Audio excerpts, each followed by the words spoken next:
Assalamualaikum warahmatullahi wabarakatuh. Selamat datang di channel saya. Perkenalkan, nama saya Anissa Muslimah dari program studi Ekonomi Syariah kelas Eksya 1A Institut Agama Islam Negeri Bengkulu. Selamat menonton.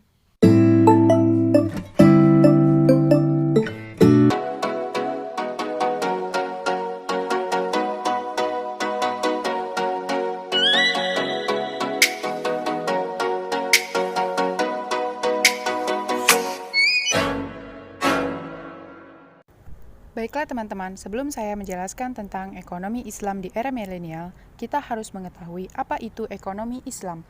Ekonomi Islam merupakan suatu sistem ekonomi di mana dalam pelaksanaannya berlandaskan syariat Islam dengan berpedoman kepada Al-Quran dan Hadis. Dalam sistem ekonomi Islam ini mengatur berbagai kegiatan perekonomian seperti jual beli, simpan pinjam, investasi, dan lain sebagainya. Pada pelaksanaannya, kegiatan ekonomi Islam semuanya harus sesuai dengan syariat Islam dan harus menghindari haram, riba, zolim, dan lain sebagainya. Oke teman-teman, di sini saya akan menjelaskan tentang ekonomi Islam di era milenial.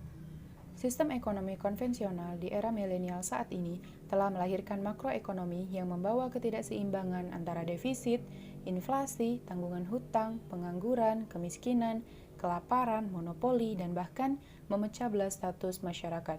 Sehingga hasilnya terdapat perbedaan yang amat dalam antara yang miskin dan kaya. Dan juga membawa fenomena sosial politik yang tidak stabil.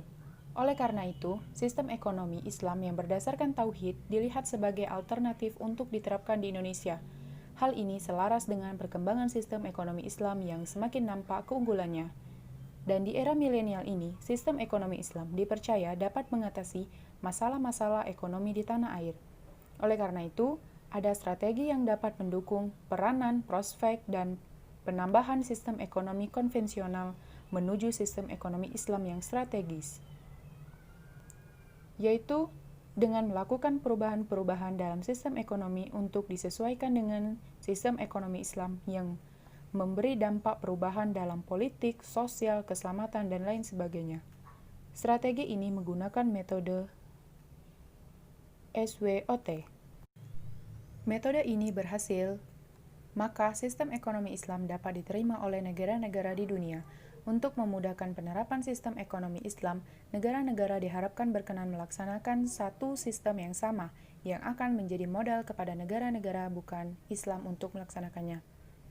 Pemerintah saat ini mendorong industri halal yang dinilai mampu berkontribusi terhadap perekonomian, khususnya ekonomi Islam ataupun ekonomi syariah.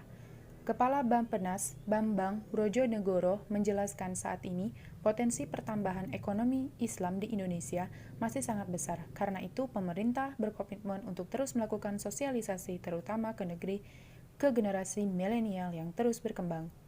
Dia menambahkan generasi milenial di negara Muslim akan tambah menjadi sebanyak 4,7 miliar orang pada tahun 2030. Ekonomi Islam selalu dipandang berbeda dengan ekonomi konvensional, namun keduanya selalu berkaitan dengan kontrak ataupun perjanjian.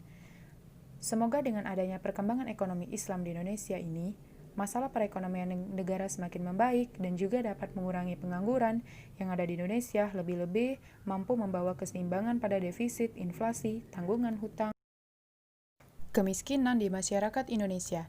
Untuk hal itu, para generasi milenial harus berpengaruh besar dalam perkembangan pertumbuhan sistem ekonomi Islam ataupun ekonomi syariah di Indonesia, dan semoga dapat membantu perekonomian di Indonesia agar lebih baik dari sebelumnya. Baiklah teman-teman, itulah penjelasan dari saya. Semoga video ini bisa bermanfaat dan bisa menambah wawasan kita semua, serta bisa memotivasi kita semua. Sekian dan terima kasih. Jangan lupa, semangat. Wassalamualaikum warahmatullahi wabarakatuh.